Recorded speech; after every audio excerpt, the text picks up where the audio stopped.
మొత్తానికి Janasena MLA nude video బయటకొచ్చింది. అటు అమ్మాయేమో నన్ను మోసం చేశాడంటది, నన్ను ఇష్టం వచ్చినట్టు సెక్షువల్లీ వాడుకొని జనవరి 7, 2026 నేను నిన్ను పెళ్లి చేసుకోను, నీ గురించి ఎవడొస్తాడో నేను చూస్తాను అనేసి నాకు చెప్పడం జరిగిందండి.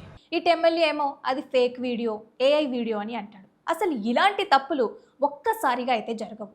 ఫస్ట్ అంతా బాగానే ఉంటుంది, ఫోన్ కాల్స్ కూడా బాగానే ఉంటాయి, చాటింగ్లు కూడా బాగానే ఉంటాయి.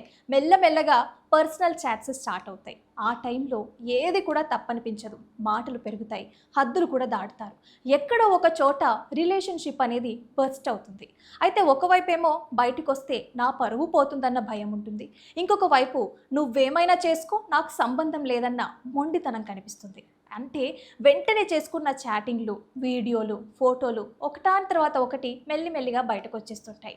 ఇది ఎంత సెన్సిటివ్ మ్యాటర్ అంటే ఫస్ట్ ఫ్యామిలీస్ దెబ్బతింటాయి, సొసైటీలో ఉన్న పేరు పోతుంది, కష్టపడి సంపాదించుకున్న కెరీర్ కూడా పాడైపోతుంది. నిజం ఏదైనా కూడా నష్టం మాత్రం తప్పదు. కంప్లైంట్ చేసిన అమ్మాయికి ప్రశాంతత ఉండదు, కంప్లైంట్ తీసుకున్న ఎమ్మెల్యేకి పేరు కూడా మిగలదు. పవర్ ఉన్నా లేకపోయినా, పదవి ఉన్నా లేకపోయినా, డబ్బు ఉన్నా లేకపోయినా లిమిట్ దాటారా జీవితం ఎలా ఉంటుందో కళ్ళ ముందే కనిపిస్తుంది. మీరు మాత్రం ఇలాంటి తప్పులు చేయొద్దు, జీవితాలని నాశనం చేసుకోవద్దు.